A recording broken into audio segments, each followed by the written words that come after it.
Oh, hello everybody. This has made me a little bit angry. The wife has sent me this video because I was talking to her about the video that I made recently about Irving, and she sent me this video because I told her I didn't know this, but it turns out that Christopher Hitchens was Irving's friend. I found out through looking at older archives of stuff, and or at least that's what Irving claimed. And basically, what happened is that Christopher Hitchens wrote an article on Vanity Fair, which I haven't yet found, and it doesn't particularly matter, where he defended Irving's right to publish his work in the US, and in particular, he's defended the right of the people in the US to read what this man has said and judge for themselves, for they are adults.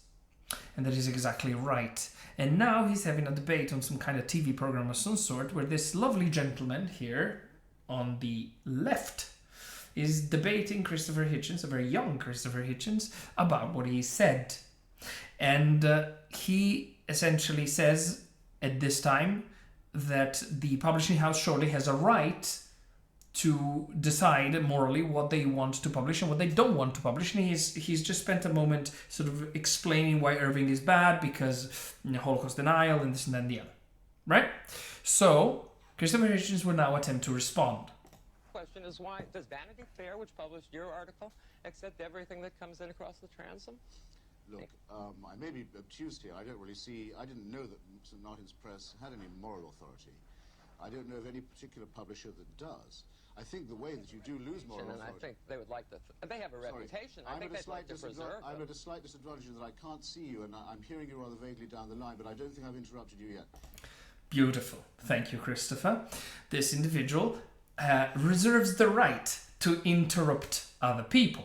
If, in the honor of fairness, the bit before, Hitchens was indeed sort of attempting to jump in every now and then when the other chap was doing the bit that I haven't covered, but it's not particularly important. Like I said, he just sort of sets the stage from his perspective.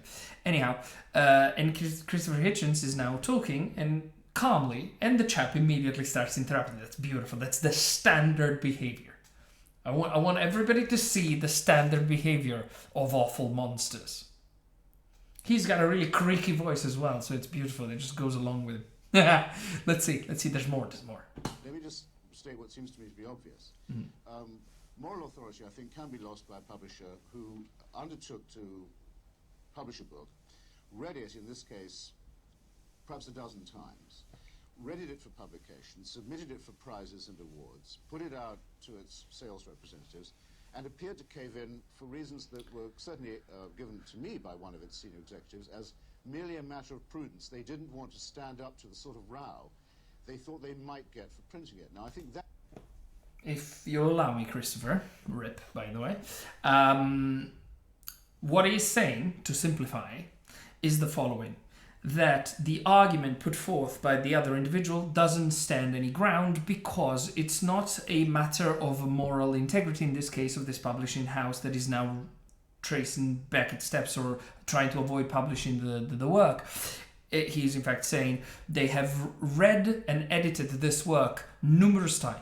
It's gone through several filters and it was never challenging morally from that perspective up until they suddenly realize, the backlash is coming and we're gonna get cancelled in 2025 style.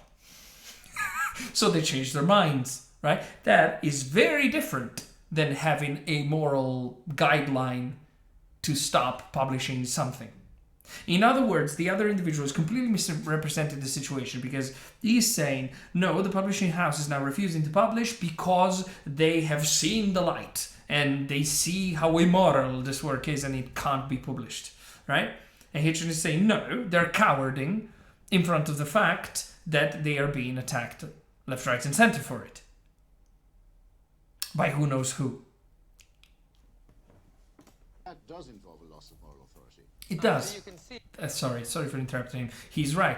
Hitchens says that you have said before has nothing to do with moral authority. This one certainly does, and it's clearly a display of a lack of it. This caving, and I agree. Certainly a lack of testicular fortitude. The publishing houses have moral authority, and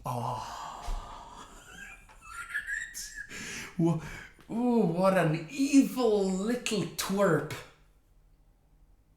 So Hitchens has just refuted the point, has just countered using the previous point, saying that there is a problem of moral authority, yes, but because he should indeed be published.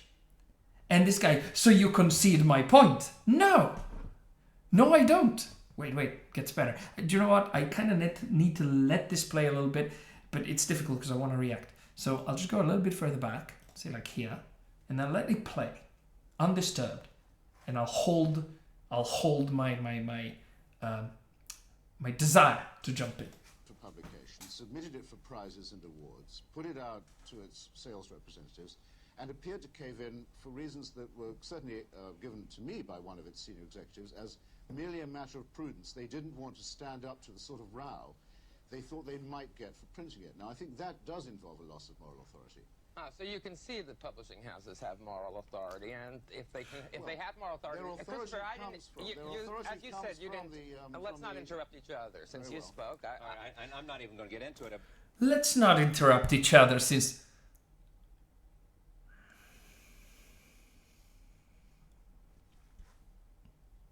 The thing that bothers me is that this isn't even high-quality sophistry. It's so basic. So if you trace the logical steps, person A, in this case the offender of what I'm talking about, sets the stage. Person B refutes the points of person A. Quite resoundingly, by the way. Obviously, with logic, and puts forth the new thesis that it is indeed moral to go ahead and continue with this progress that had already been, the process that had already been started prior. This individual A, jumps back in and says, aha, so you agree with me. At which point person B says, huh? Heck no, I don't agree with you. Then person A says, hey, don't interrupt me.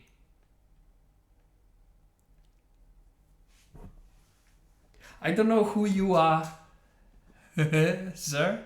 You're probably dead by now. And thank goodness for that. Ooh, I'm not supposed to do that. It's just like, oh man, that is so slimy. How do you look at yourself in the mirror being so freaking filthy in your verbal confrontations? So dishonest, so deceptive. Well, through deception we win. You can certainly argue they're winning. Goodbye.